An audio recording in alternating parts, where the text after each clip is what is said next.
अहाना और पोल्टू के सामने उस पुजारिनी की जिंदगी का सबसे बड़ा राज खुलने वाला था। वही औरत जिसे वे अब तक अपने देश का दुश्मन समझते आए थे, असल में देश की सबसे मजबूत ढाल निकली।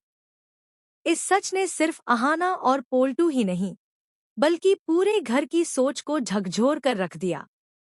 कहानी की शुरुआत उस सवाल से होती है जिसने उस रात पूरे घर की नींद छीन ली थी।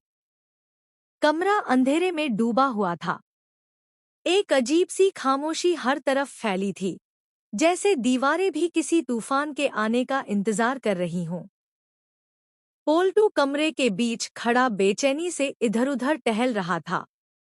माथे पर पसीने की बूंदें और आंखों में डर साफ झलक रहा था।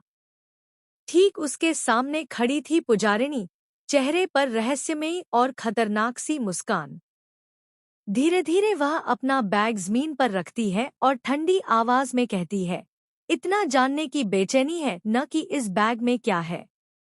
तो आज सब कुछ देख ही लो। पोल्टू घबरा जाता है।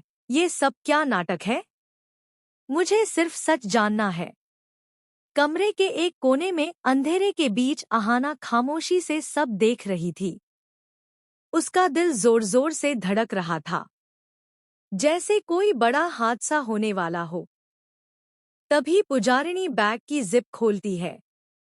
जिप की आवाज पूरे कमरे में गूंज उठती है और अगले ही पल बैग से एक बंदूक बाहर निकलती है। अहाना की सांसें थम जाती हैं। पोल्टू के चेहरे का रंग उड़ जाता है।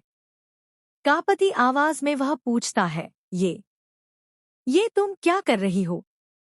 अगले ही पल बंदूक सीधे पोल्टू के माथे पर होती है। पुजारिनी सख्त लहजे में कहती है, एक और सवाल पूछा तो यहीं सब खत्म। ज्यादा हीरो बनने की जरूरत नहीं है। कुछ पल ऐसे गुजरते हैं जैसे पूरी जिंदगी। फिर अचानक पुजारिनी जोर से हंस पड़ती है। अरे बाबा, डर क्यों गए? मजाक कर रही थी। वह बंदूक नीचे रख देती है और बात को हल्के में टाल देती है। लेकिन सवाल वहीं रह जाते हैं। अगली सुबह अहाना घबराई हुई अर्जुन के सामने बैठी होती है। वह सब कुछ बता देती है। अर्जुन चौंक जाता है और फैसला होता है कि पुलिस को सूचना दी जाएगी। रात होते ही पुलिस घर पहुंचती है। पुजारिनी को गिरफ्तार करने की तैयारी होती है। पोल्टू टूटे हुए स्वर में आरोप लगाता है कि उसने भरोसा तोड़ा और दुश्मन देश की जासूस निकली। तभी पुजारिनी एक गहरी सांस लेकर सच्चाई सामने रखती है। वह अपनी पहचान दिखाती है। कमरे में सन्नाटा छा जाता है।